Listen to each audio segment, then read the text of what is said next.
빌보서 1장입니다.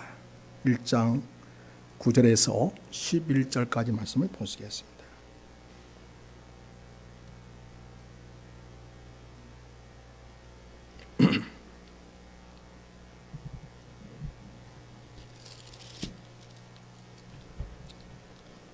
우리 말씀을 천천히 같이 읽겠습니다. 내가 기도하노라. 거기서부터 같이 읽습니다. 시작. 내가 기도하노라. 너희 사랑을 지식과 모든 총명으로 점점 더 풍성하게 하사 너희로 지극히 선한 것을 분별하며 또 진실하여 허물 없이 그리스도의 날까지 이르고 예수 그리스도로 말미암아 의의 열매가 가득하여 하나님의 영광과 찬송이 되기를 원하노라. 아멘. 성도 여러분, 모든 종교에는 기도라는 것이 있습니다. 특별히 우리 기독교에서 기도는 너무너무 중요합니다. 그래서 기독교는 기도교다 이렇게 말할 정도로 기도의 비중이 아주 큽니다. 우리는 하나님께 우리의 필요를 위해서 또 우리의 소원을 말할 수 있겠습니다. 그리고 자비로우신 우리 아버지는 자녀의 그런 필요를 아시고 또 간구하는 우리의 기도에 응답해 주십니다. 그러나 여러분, 우리는 기억해야 됩니다. 우리 기독교에서 기도하는 그리스도인의 삶이라는 것은 단순히 우리의 소원풀이의 수준에 머무르는 것이 절대 아니라는 것을 아셔야 합니다. 일반 종교는 대개 다 윤리와도 관계도 없고 어떻게 살든지 자기 개인의 소원을 성취하는데 다 거기에 목적을 두고 있습니다. 여러분, 우리 그리스도인은 기도를 하지만 궁극적으로는 하나님의 자녀로서 하나님을 닮기 위하여 우리가 기도하는 것입니다. 그리고 하나님의 뜻을 이루기 위하여, 그래서 하나님께 기쁨이 되는 삶을 소원하기에 우리가 기도하는 것입니다. 그래서 우리는 하나님을 닮아가고 하나님의 뜻을 깨닫고 하나님이 기뻐하시는 삶을 살아내는 전인적인 삶의 성숙을 지향합니다. 그래서 여러분, 다른 종교와 달리 우리 그리스도인은 기도하면서 더 하나님의 마음을 갖게 되고 더 하나님의 뜻을 분별하게 되고 지극히 선한 것을 추구하며 하나님 기뻐하시는 삶을 이룩하고자 하는 열망과 확신과 담대함으로 가득하게 됩니다. 오늘날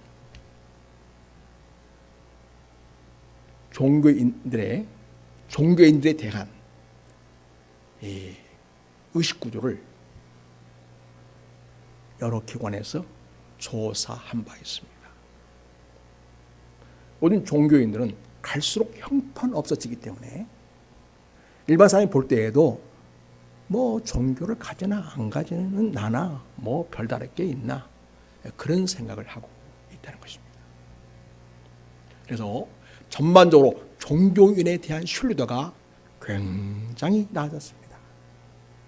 더욱 마음 아픈 것은 여러 종교 중에서 주요 3대 종교가 있지 않습니까? 그 중에서 기독교가 가장 그 신뢰도가 낮다는 것입니다. 떨어져 있다는 것입니다. 왜 그랬을까요? 우리가 그런 모습을 보였기 때문에 할 수가 있겠습니다. 그러니까 교회는 다니지만은 세상 사람과는 구별됨이 없이 세상 사람과 다를 바 없는 그리스도인들이 천지이기 때문에 사람들은 그리스도인을 귀하게 여기지 않고 있다는 것입니다. 여러분, 3.1절 때 기미 독립 선언을 작성한 사람들 33이 있지 않습니까? 그 중에서 기독교인이 몇 명이었습니까? 16명이나 됩니다. 거의 반절입니다. 1919년에는 기독교가 그야말로 초기죠. 1800년대 말에 복음이 들어와서 1900년도 초에 이와 같이 어마어마한 성숙한 그리스도를 교회에서 배출해냈기 때문에 역사의식을 가지고 일본으로부터 자주 독립선언할 수 있는 그런 폐기와 하림 나라의 가치를 가지고 이 독립선언을 작성하는데 결정적으로 기여했던 사람들이 대부분 그리스도인이었습니다. 그래서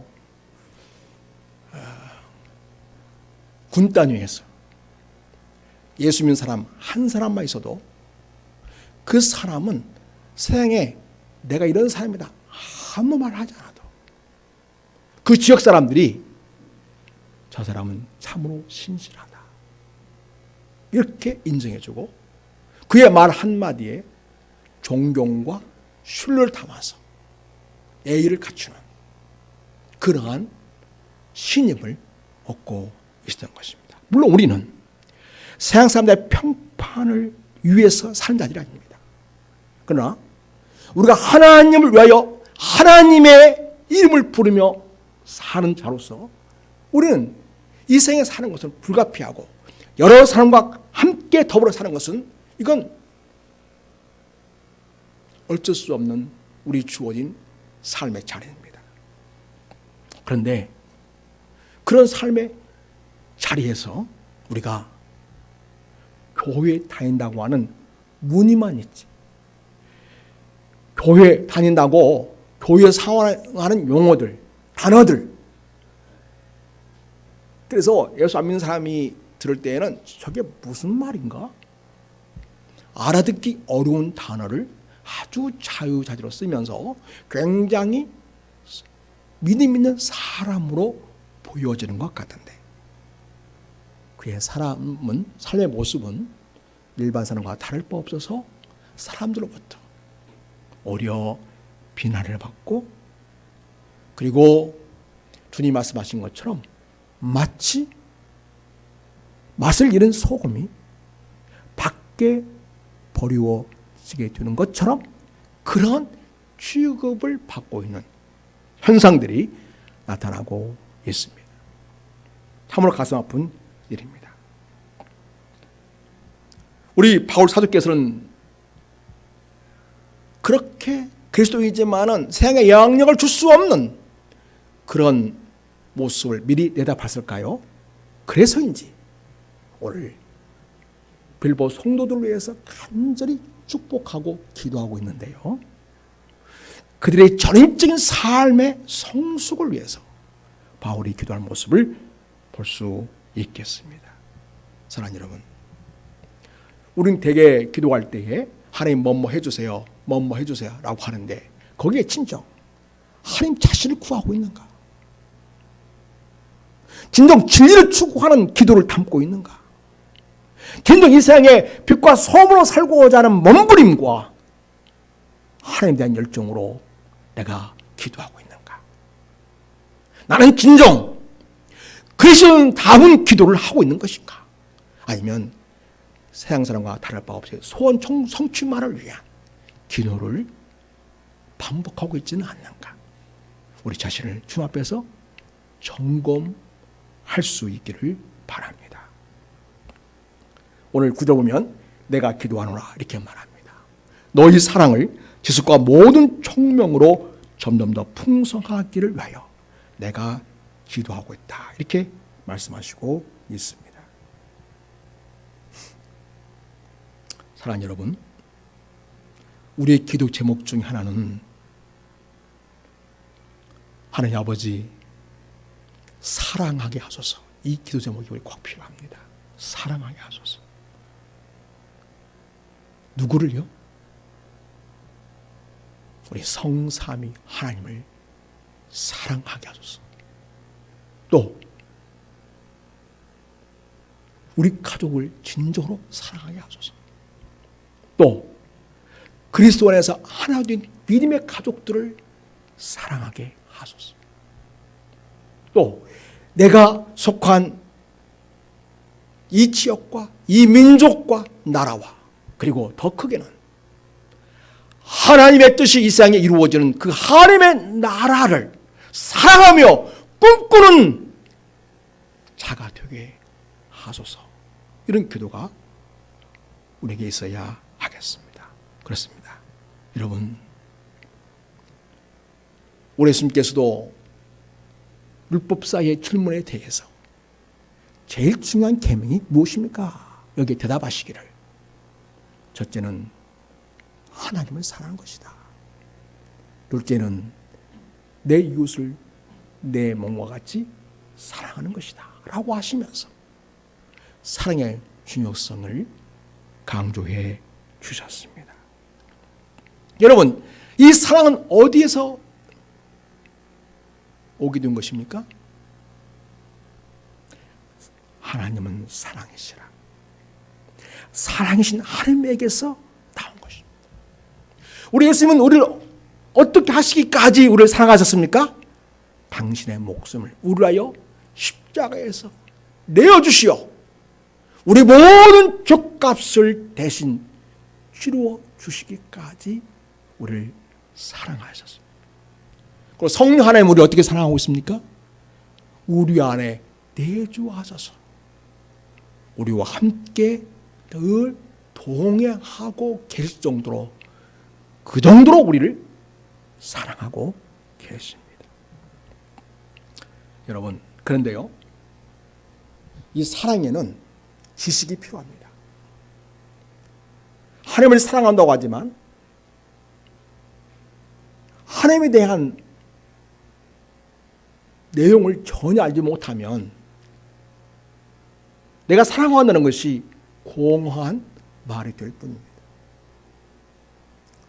우리가 가끔 애인끼리 혹은 부부끼리 서로에 대해서 실망하는 부분이 어디 있습니까? 사랑해서 결혼했는데 나를 너무 모른다는 것입니다. 다시 말해서 나에 대한 지식이 너무 없다는 거죠. 내가 진정으로 뭘 원하는지, 뭘 기뻐하는지, 뭘 좋아하는지 내 마음을 진정 알아주지 못하는 것 때문에 속상해하고 내가 이 사람하고 결혼한 게 맞나? 그런 생각을 할까지 아쉬워하는 것을 보게 됩니다. 왜 그럴까요? 모르니까. 그럼 우리는 배우자에 대해서 서로 어떤 자세가 필요하겠습니까? 배우자에 대해서 공부를 해야 된다는 것입니다. 저도 아내를 아직도 잘 모릅니다. 그래서 아직도 나를 모르냐고 그런 핀잔을 듣기도 합니다. 정말 때로는 내가 바보인가?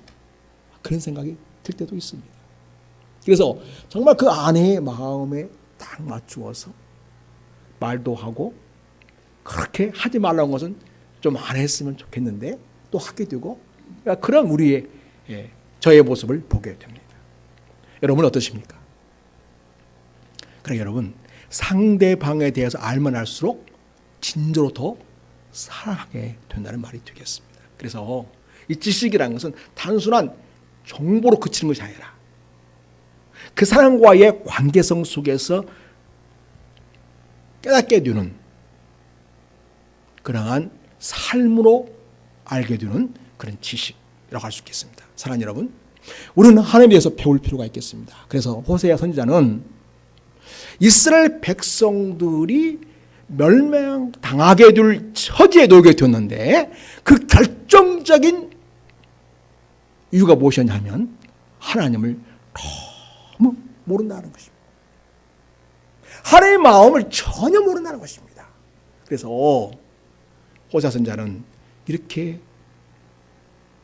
강력하게 촉구합니다. 따라서 해볼까요? 여호와를 알자. 힘써 여호와를 알자.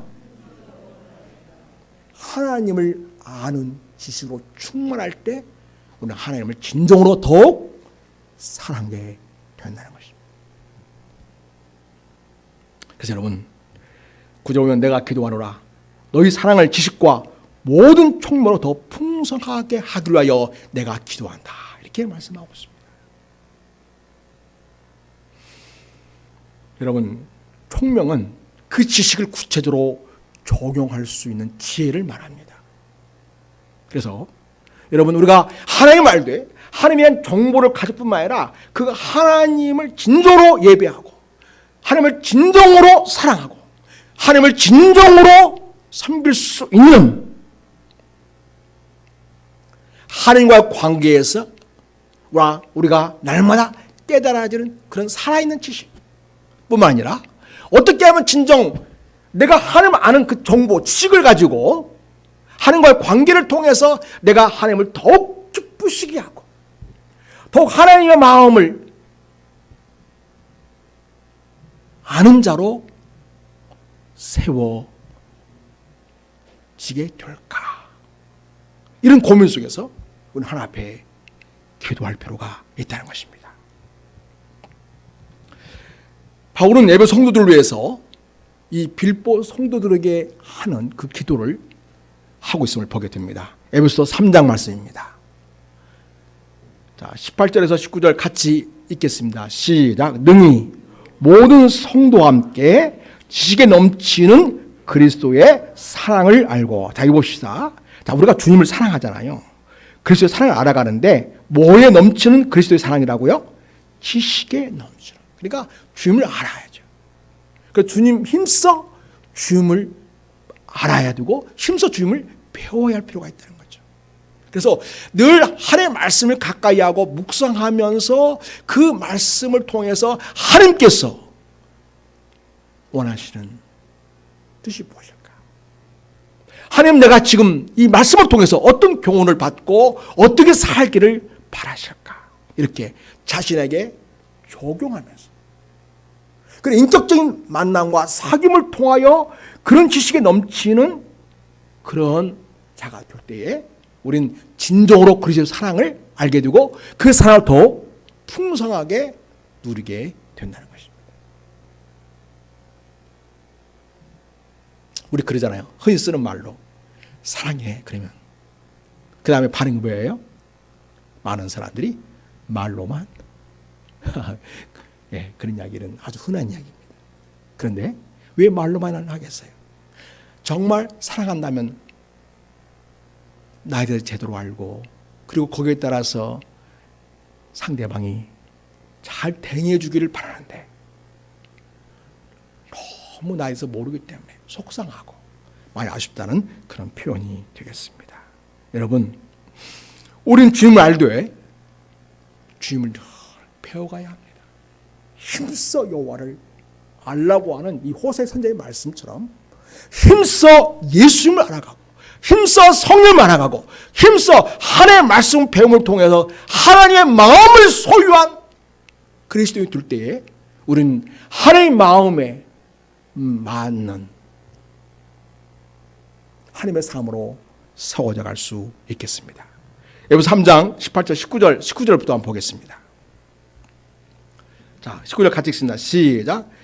그 너비와 길이와 높이와 길이가 어떠함을 깨달아 하나님의 모든 충만하신 것으로 너에게 충만하게 하시기를 구하노라.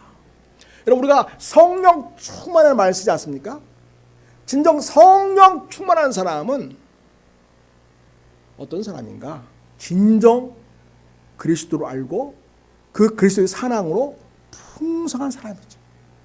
여러분, 그 너비, 길이, 높이, 깊이가 어떠함을 깨달아. 그러니까 주님을 알면 알수록 주의 말씀에 순종하면 순종할수록 주님의 마음을 깨닫고 그 마음을 따라 내 삶을 선택하며 결정하며 믿음으로 살면 살수록 하나님의 모든 충만함으로 성령에 충만한 진정한 그리스도인으로 우리는 날마다 세워져 갈 수 있게 된다는 것을 우리는 연결시켜서 상기해 볼 수 있겠습니다. 따라서 여러분, 오늘 바울께서 너희가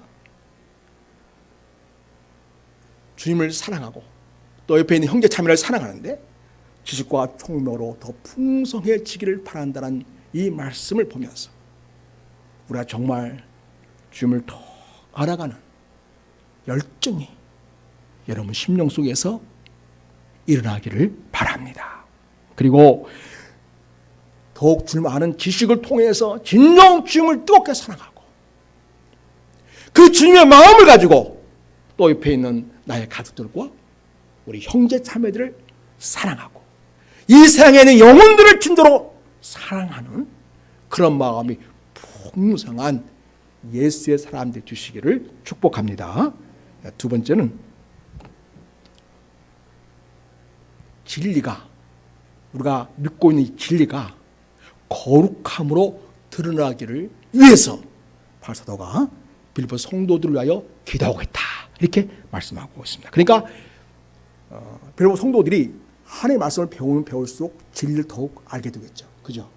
근데 그 진리는 어느 때에 비로소 세상 속에서 빛을 발하고 세상 속에서 우리가 믿고 있는 것이 진정한 진리이므로 드러나게 되는가?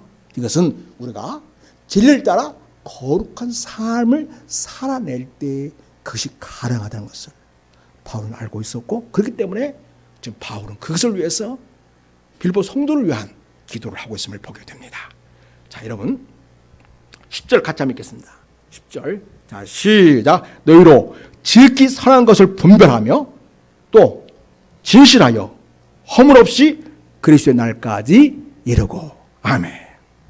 여러분, 여기 지극히 선한 것을 분별하며 그랬죠. 그럼 이 선한 것이 뭘까를 알려면 먼저 누가 선한 분인가를 알아야겠죠. 그렇습니다. 우리 주님이 말씀하셨어요. 어떤 사람이 랍비여, 참으로 선생님은 선하신 분이십니다. 그러니까 오직 나를 선하다고 하느냐? 선하신 분은 하나님 한 분뿐이시다, 이렇게 이야기했습니다. 여러분, 예수님 선하신 분 맞아요? 틀려요. 맞지요. 근데 지금 주님께서는 선한 그 기준을 누구한테 딱 맞춰서 지금 얘기하고 있는 거예요? 하나님께. 하나님께. 여러분, 선하신 분은 하나님 한 분뿐이십니다. 이 세상의 사람들은 나름대로 상대적으로 선하게 보일 수 있어도 지극히 선한 절대적 선함이라는 것은 있을 수가 없습니다. 다 죄 가운데 태어나고 죄와 더불어 살고 악한 영의 영향을 따라 이 세상의 풍속을 따라 사는 존재들이기 때문에 우리 인생이라는 존재는 너무나 허분이 많고, 따라서 우리는 선할 수가 없습니다. 하나님이 선하게 해주셔야 선할 수가 있게 됩니다. 사랑하는 여러분, 그렇습니다. 선하신 분은 하나님 한 분뿐이십니다. 그래서 지극히 선한 것은 하나님 뜻만이 지극히 선한 것입니다. 여러분, 그 하나님의 선하신 뜻을 어디에 하나님께서 담아주셨습니까? 우리에게 알려주고 있습니까? 성경 말씀을 통해서 기록하여 하나님의 뜻을 우리에게 알려주시고 있습니다. 그렇습니다. 그 성경 말씀을 통해 하나님이 우리에게 주신 뜻이 바로 뭐예요? 그게 바로 진리죠, 진리. 따라서 여기서 지극히 선한 것은 다른 말로 하면 뭐다? 진리다. 하나님 주신 진리다. 이렇게 우리가 말을 바꾸어서 더 그 의미를 속 뜻을 밝혀서 우리가 말할 수 있겠습니다. 그렇습니다. 그래서 지극히 선한 것은 성경 말씀을 통해 주신 하나님의 진리입니다. 그렇습니다. 근데 여러분, 근데 우린 진리를 다 진리라고 말하거든요. 그렇지 않습니까? 얘네들도 자기가 가지고 있는 진리만이 유일한 진리라고 이야기를 합니다. 더더군다나 자기만이 유일한 구원자라고 사람들을 혀놓고지 않습니까? 자기들 나름대로 다 진리라고 이야기합니다. 그러나 진리라고 말하지만 진리가 아닌 것이 얼마든지 종교에는 있을 수 있다는 거죠. 얼마든지 기독교 단체나 이단들에게나 있을 수 있다는 것을 우리는 꼭 기억해야 됩니다. 그래서 이게 진짜 진리인지, 진리에 속한 것인지, 그래서 진리에 합당한 것인지를 늘 우리는 테스트, 시험해 봐야 합니다. 그래서 여러분, 진리의 빛에 비추어서 진정한 합당한 진리인지를 우리는 분별할 수 있어야 합니다. 우리는 무턱대고 믿는 자들이 되어서는 안 됩니다.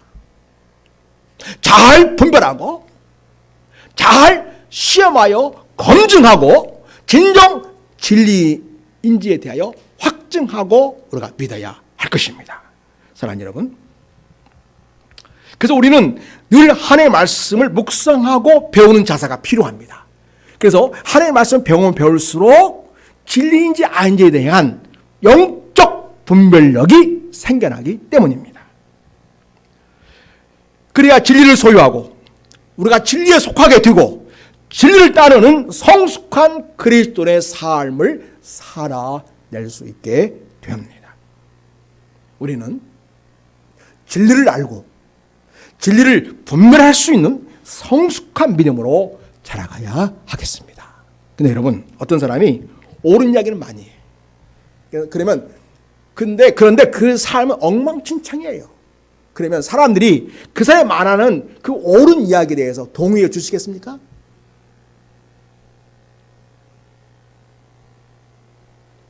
선뜻 동의하기 어려울 것입니다. 왜냐하면 그가 말하는 것을 그가 삶으로 살아내지 못하기 때문입니다. 그래서 여러분, 우리는 하나님의 그 영광스러운 영원한 진리를 소유한 하나님의 백성들입니다. 그런데 세상 사람들이 어떻게 우리가 알고 있는 이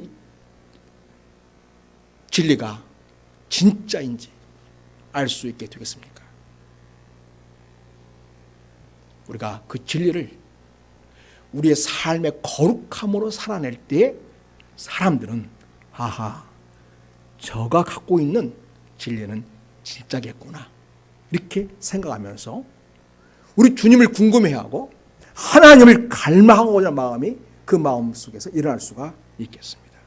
사랑하는 여러분, 그래서 우리는 진리를 알 뿐 아니라 진리를 삶의 현장에서 살아내는 자로 세워자는 것이 필요합니다. 진리를 알지만 그의 삶이 거룩하지 않다면 그 진리는 훼손되지요. 신뢰를 잃어버립니다. 사랑하는 여러분, 하나님의 진리가 편한 것은 결코 아니죠. 그러나 우리가 거룩한 삶으로 살아야지 못하기 때문에 진리는 가려지게 되고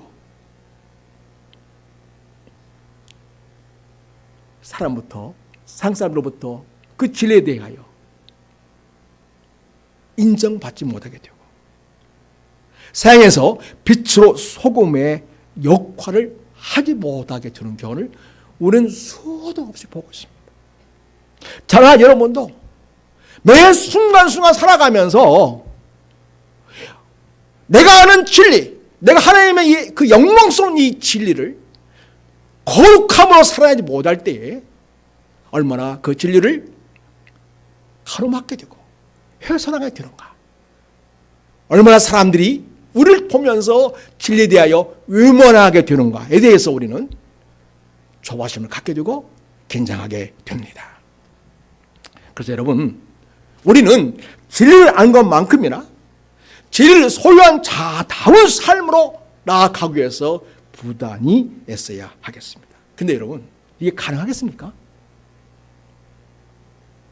우리가 노력한다고 해서 진리가 전혀 해소받지 않는 그러한 삶을 살아내는 것이 가능하겠습니까?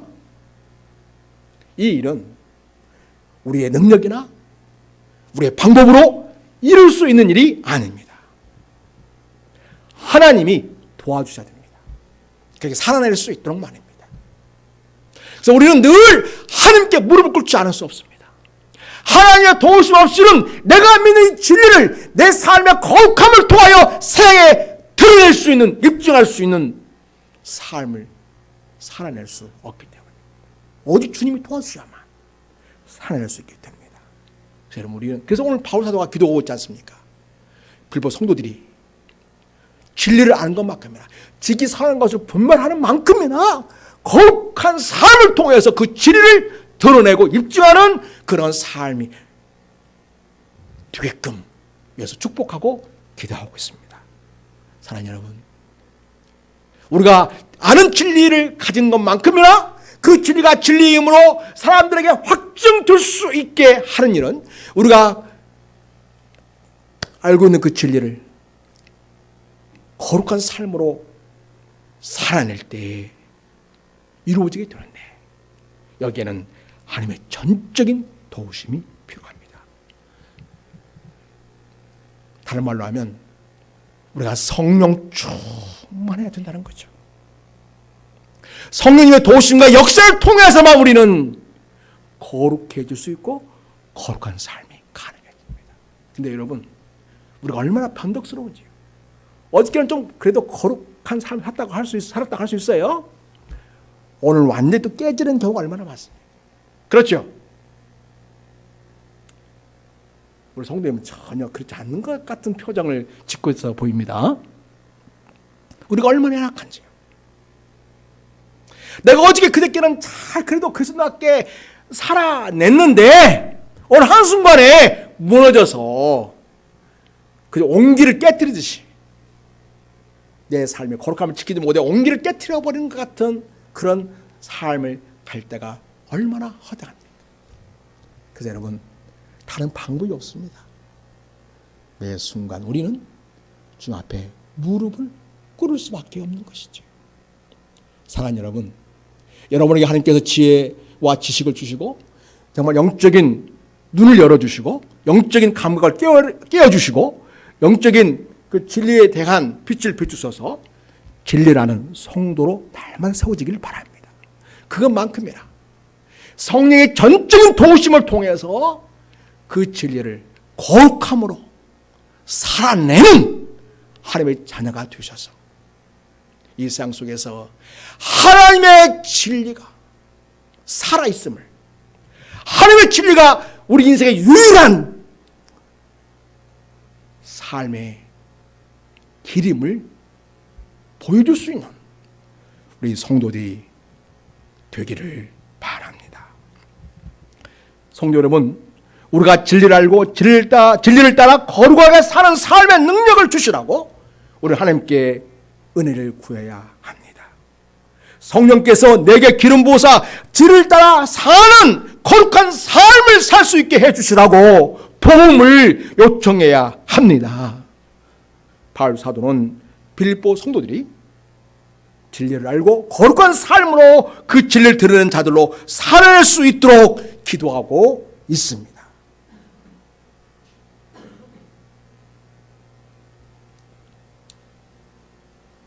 그래서 여러분, 지키 선한 것을 분별하며 또 진실하여 허물 없이 언제까지 이르러야 된다고요? 우리가 그리스도의 날까지.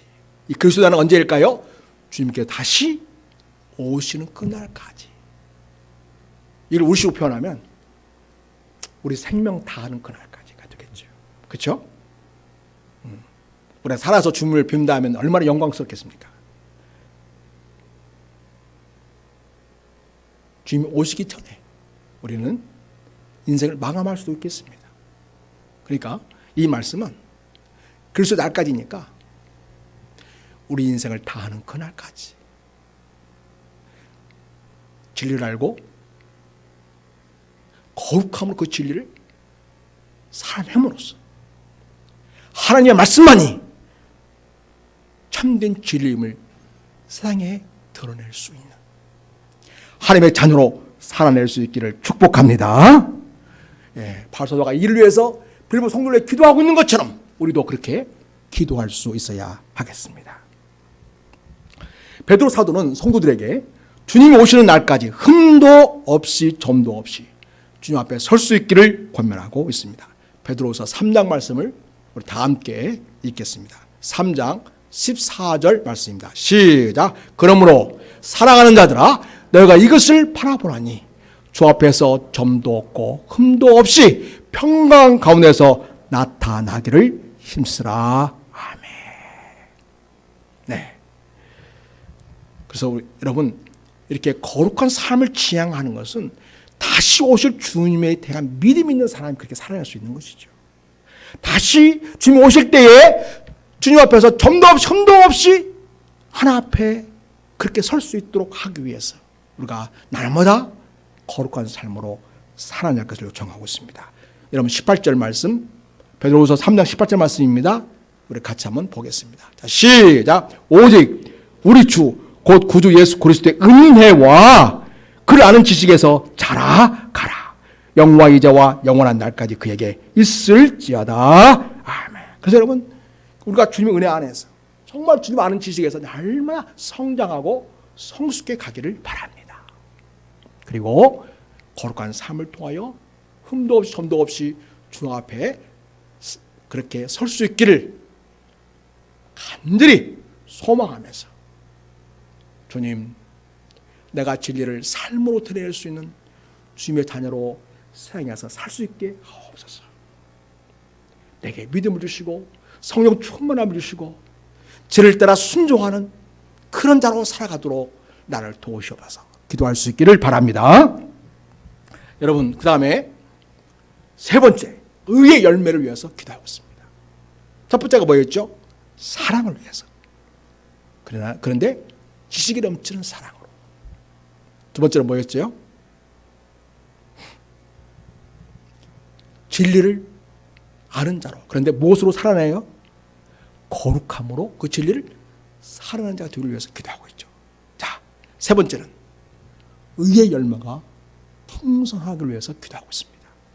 자, 11절 봅니다. 자, 시작. 예수 그리스도로 말미암아 의의 열매가 가득하여 하나님의 영광과 찬송이 되기를 원하노라. 아멘. 의의 열매. 구원받은 하나님의 자녀다운 삶의 모습이 바로 의의 열매가 되겠습니다.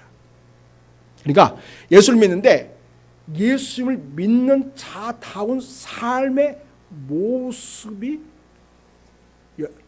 마치 나무의 열매처럼 맺게 되는 것을 이야기하고 있습니다.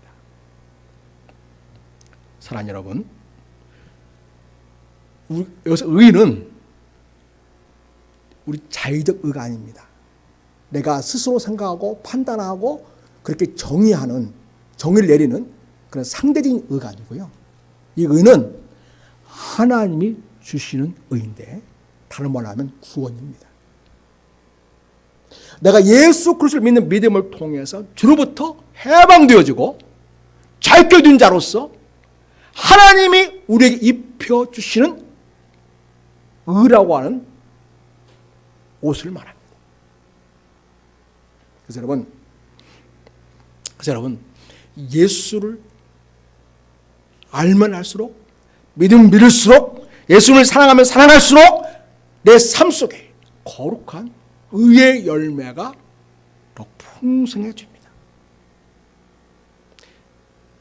내가 살고 있는 삶의 자리에 구원받은 자로서의 삶의 모습인 의의 열매가 나타납니다. 내가 하는 일마다 그 일 속에서 하나님의 자녀다운 구원받은 자로다운 의의 모습이 나타나게 됩니다. 의의 열매가 거기에 맺히게 되는 것입니다. 여러분 이렇게 그리스도를 믿고 구원받은 자로서 모든 삶의 자리에서 의의 열매를 맺어갈 때에 결국 어떠한 결과를 우리가 맞이하게 되는가? 궁극적으로 하나님께 영광이 된다는 것입니다. 하나님께 찬송이 된다고 하는 것입니다. 여러분 이것은 우리 인생의 제일 큰 목적과도 같습니다. 여러분, 그래서 바울은 늘 그걸 마음에 두고 살았습니다. 내 모든 삶을 통해서 궁극적으로 하나님께 영광과 찬송을 드리기를 바라는 인생의 목적을 향한 뜨거운 가슴이 바울에게 있었고, 바울은 지금 그렇게 되도록 빌립보 성도를 위해서 축복하면서 기도하고 있습니다. 좀 밑으로 내려가면요, 빌립보서 1장 좀 밑으로 내려가면 20절에 있습니다. 21절. 어느 때에 우리가 의의 열매가 가득하여 하나님께 영광과 찬송을 드릴 수 있는가? 여기서 우리에게 보여주고 있습니다. 20절, 21절입니다. 같이 읽겠습니다. 시작. 나의 간절한 기대와 소망을 따라 아무 일이든지 부끄러워하지 아니하고 지금도 전과 같이 온전히 담대하여 살든지 죽든지 내 몸에서 그리스도가 존귀하게 되게 하라 하나니 이는 내게 사는 것이 그리스도니 죽는 것도 유익함이라. 인생의 내 삶의 목적이 확실하죠? 이걸 사는 거니까 생, 죽는 게 사죠? 생사관이라고 해요. 바울의 생사관은 뭐였냐면 살든지 죽든지 오직 그리스도가 존귀하게 여김받게 되기를 위해서 살고 있다는 것입니다. 그래서 사는 것도 주님을 위해서, 죽는 것도 주님을 위해서. 그러니까 사는 것도 주님을 위해서라면 유익한 것이고 죽는 것도 주님을 위해서라면 유익한 것이라는 것입니다. 사랑하는 여러분, 이 바울 고백이 우리 모두의 고백이 되기를 소망합니다. 소요리 문답을 보면요, 우리 간략하게 성경의 진리를 요약해서 정리해 주어서 이게 성도를 교육하도록 하는 것이 있는데, 대요리 문답과 소요리 문답이 있는데 그 1번은 이렇게 나와 있습니다. 자, 봅시다. 첫 번째 질문이 뭐예요? 사람의 죄를 지는 목적이 무엇인가? 이렇게 묻고 있죠. 답을 성경의 진리를 정리해가지고 압축해서 우리에게 얘기해 주는 거예요. 자, 그 답을 한번 볼까요? 자, 시작. 사람의 죄를 지는 목적은 뭐예요? 하나님을 영원롭게 하는 것과 영원토록 그를 즐거워하는 것이다. 아멘. 그래서 여러분, 요즘에 모든 사람들은 자신 행복을 위해 산다고 하지 않습니까? 저 틀린 건 아니죠. 우리 그리스도도 행복해야죠. 근데 무엇을 행복 여기는가 중요하고요, 무엇 때문에 행복한가가 참 중요합니다. 사랑하는 여러분, 여러분을 위하여 십자가에 죽기까지 여러분을 사랑하시고 목숨을 아껴 내어주신 그 주님을 사랑하는 사랑으로 여러분의 심장에 주님의 심장이 탑재되기를 바랍니다. 그래서 내가 생각하는 것이나 말하는 것이나 모든 삶의 궁극적 목적은 오직 주님을 위해서 하나님의 이름을 높이고 하나님께 영광을 두고 하나님께 찬송을 드리는 그 삶의 열매를 하나님 앞에 올려드릴 그 인생의 목적을 이루는 삶, 그 삶이 여러분의 삶의 목적이 될 수 있기를 축복합니다. 오늘 많은 사람들이 자기 행복만 위해서 살아갑니다. 자기 행복을 위해서 다른 사람의 행복을 찢어버리는 경우가 많습니다. 주님은 그러지 않았습니다. 주님은 진정 우리의 구원과 행복을 위해서 당신 몸을 찢으셨습니다. 그런 주님이 나의 주님이시기 때문에 이제 우리는 내게 있는 그리스도의 심장으로 주님을 사랑하고 내 삶의 모든 궁극적 목적은 뭐냐? 내 존재 목적은 하나님께 영광이 되는 것입니다. 이렇게 고백할 수 있기를 바랍니다. 여러분, 이제 동영상 하나 보도록 하겠습니다. 지금 미국의 부흥운동이 일어나고 있는데 여기 하나님의 역사가 있습니다. 이렇게 기도함을 통해서 하나님 위대한 부흥을 경험하는 그런 은혜가 우리도 있기를 바라는 마음으로 동영상 하나를 보도록 하겠습니다.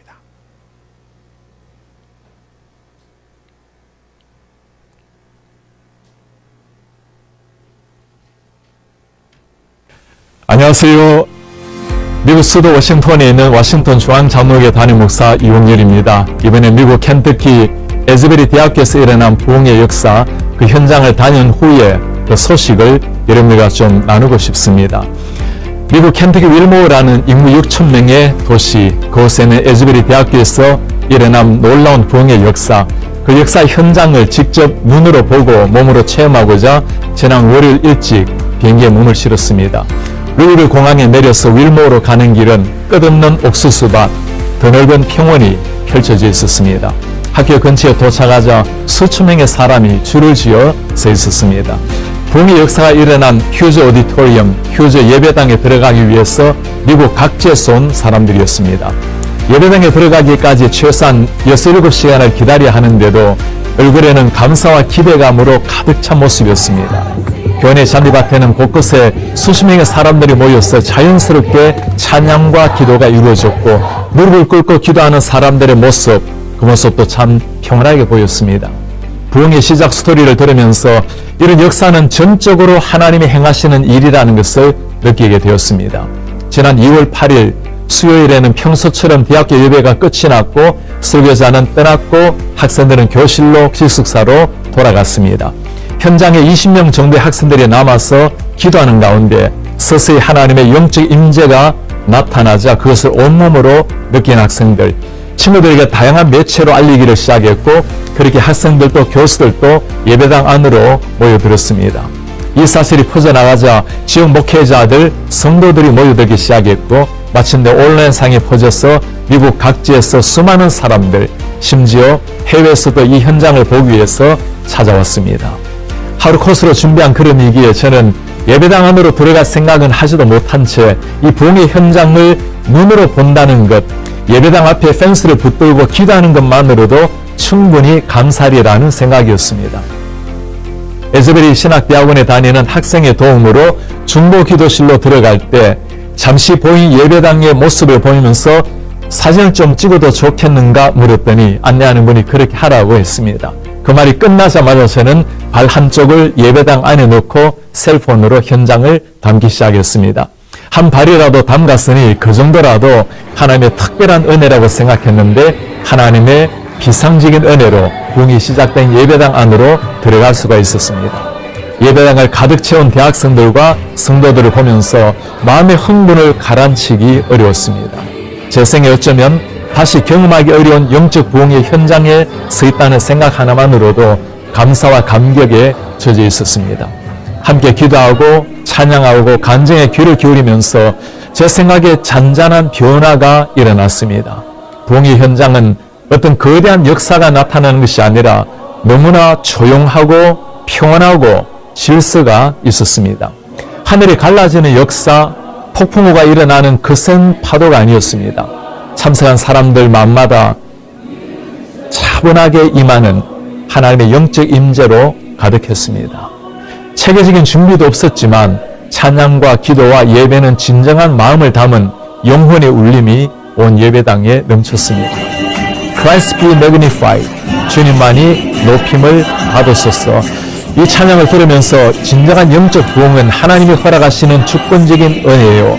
하나님만이 영광을 받으신다는 사실을 다시금 보았습니다.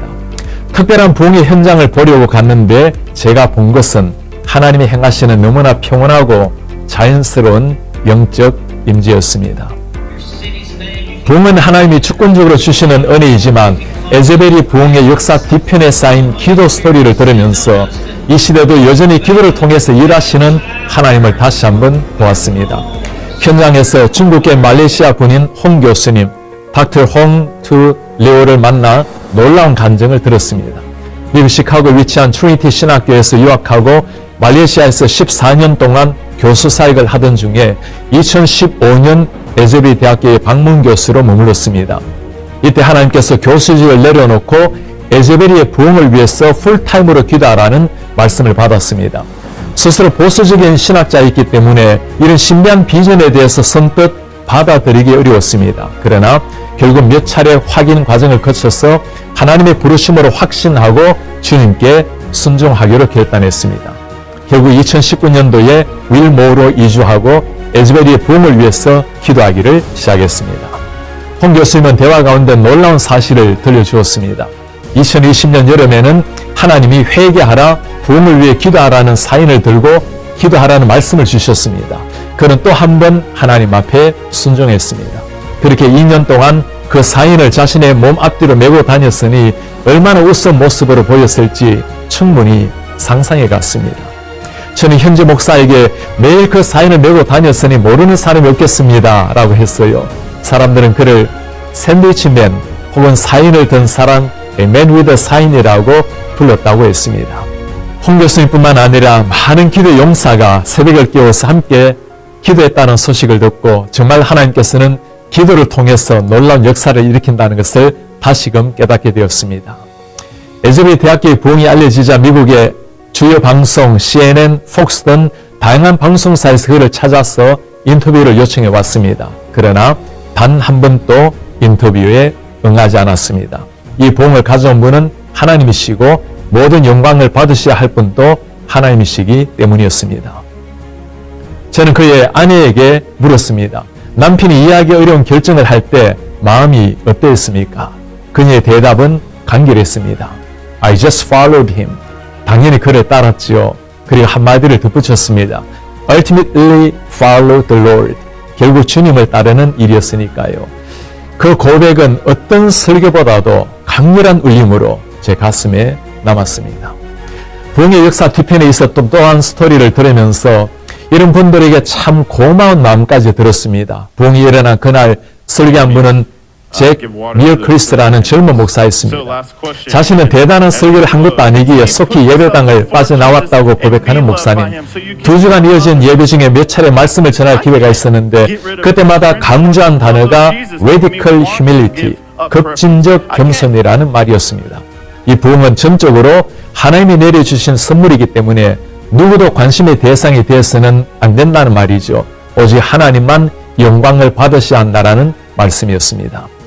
에즈베리 대학교의 부흥이 알려지자 미국 전역에서 유명 목사들, 유명 찬양 인도자들이 접근하기 시작했습니다. 그러나 학교는 그 어떤 알려진 목회자나 찬양 인도자를 세우지 않고 평소처럼 지극히 평범한 분들이 계속 예배를 이어갔습니다.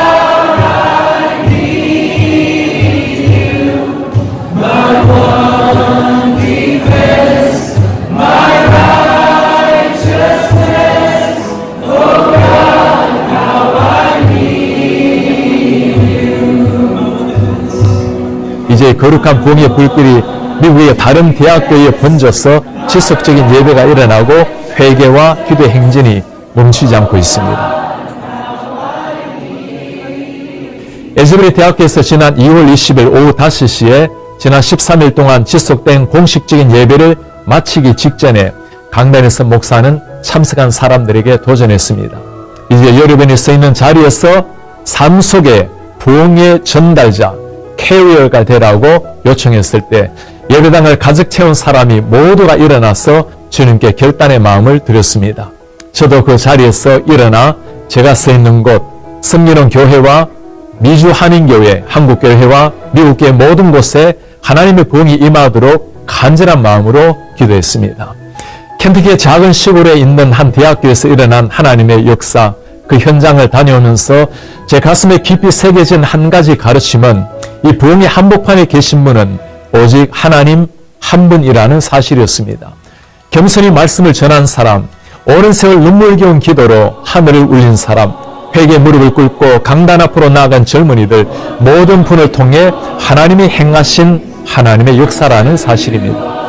저도 그 부흥의 캐리어가 되고자 하는 열망으로 주님 앞에 엎드립니다. 오 주님, 한국교회와 한인이민교회 그리고 미국교회와 전 세계 열방의 교회가 하나님을 갈망하게 하옵소서.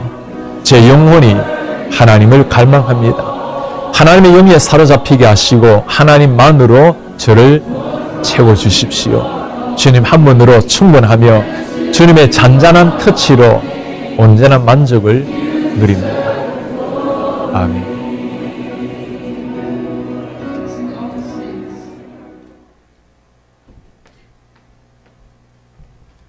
바울의 기도를 들으시고 역사하신 우리 하나님께서 오늘 시대도 에즈베리 대학을 통해서 부흥의 불길을 주신 우리 하나님의 역사, 그 역사는 오늘 우리를 통해서도 계속 이어가실 것입니다. 사랑하는 여러분, 기도하기로 작정하십시오. 하나님은 살아계십니다. 단순히 우리의 피로말을 위한 기도가 아니라 하나님을 갈망하고 성숙한 예수 그리스도의 사람으로서 오직 하나님께 영광이 되고자 하는 인생의 목적을 구하면서 하나님 앞에 간절한 마음으로 기도함으로써 이 시대에 깨어있는 그리스도인, 이 시대에 진정 영적 부흥을 갈망하며 하나님의 역사를 가져오게 하는 예수의 사람으로 여러분 모두가 세워지기를 주님의 이름으로 축복합니다. 하나님 아버지, 부흥을 갈망합니다. 오늘 바울의 기도를 통해서 진정으로 우리 사랑의 지식을 넘치게 되기를 원합니다. 우리의 진리가 거룩함으로 입증되기를 원합니다. 하나님 아버지, 의의 열매가 가득하여 우리 하나님의 영광과 이름을 드러내기를 원합니다. 그러나 우리 모든 교리 되게 하시고 오늘부터 기도할 수 있게 하옵소서. 기도하기로 마음에 작정하게 하옵소서. 하나님의 부흥을 갈망하며 하나님의 마음을 채우고자 하는 간절한 주님을 향한 열망이 일어나게 하옵소서. 예수님의 이름으로 기도하고 나이다. 아멘. 찬송 300